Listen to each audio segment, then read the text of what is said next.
Sljedeća rasprava bit će poštovanog zastupnika Mire Bulja.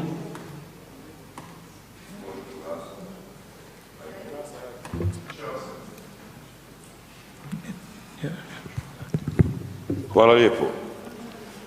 Kolegice i kolege, poštovani građani, narode hrvatski, raspravljamo o lex specialisu, o Zakonu o obnovi Zagreba o kojem se treba raspravljati.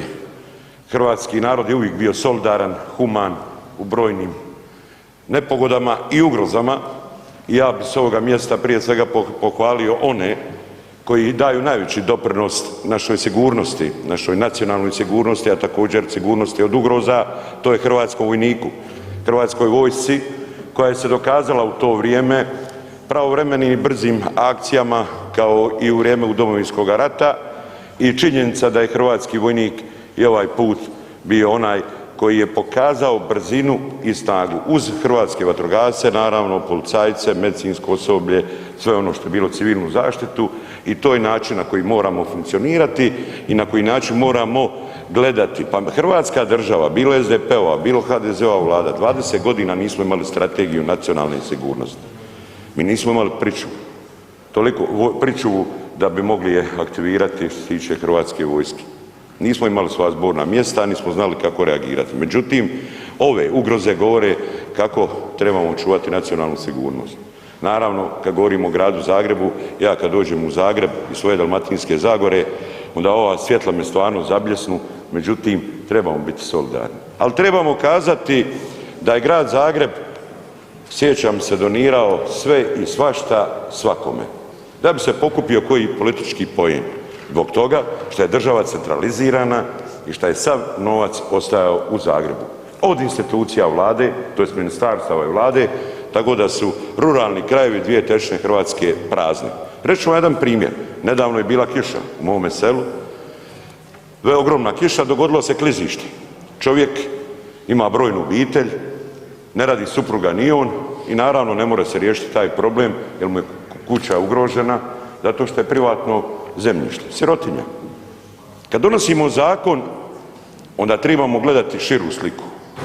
Znamo ovo što se dogodilo u Zagrebu, da trebamo biti solidarni, ali također moramo biti solidarni od Slavonije do Dubrovnika, od Prevlake do Vukovara. Zbog čega? Zbog toga što određene ugroze koje se dogode u Dalmaciji, kao što je požar bio, kao elementarna nepogoda, puno teže se rješaju stvari na tim područjima. Ja bih volio da je drugačije. Imamo tako probleme, kolega prije mene spominjao ekološke katastrofe, vidimo da je u Hrvatskoj za vrijeme ove stožerokracije moramo čuvati zdravlje. Evo kroz moj Sinj otvoreno iđu fekalije gradu. Imamo čak i novac namjenski, ali Hrvatske vode nije briga ni za kanale, je da javna nabava u biti pokazala da je podcijenjen troškovnik za izvođenje tih radova, ali u sred grada gdje je vrtić, gdje je škola, gdje je hotel, gdje je u sred grada Sinja otvorena kanalizacija i ulazi ravno u Cetinu. Gdje su tu Hrvatske vode? Pa se pitamo što rade te institucije gdje građani plaćaju milijarde, kao što su Hrvatske vode, neka kažu koliko su kanala očistili. U mom selu, u Cetinskoj krajini vrlo malo čiste, a građanima uredno šalju račune, ako ne plaćaju ovršuju. Ja nisam vidio, doduše naplati to nekakvi koncesionari ili sve ko ne, u biti, ali vrlo malo se radi. Mi smo u provedbi zakazali. Mi moramo raditi isključivo da oni šta građani ih plaćaju, bilo kroz račune, bilo kroz poreze, da odrađuju svoj posao.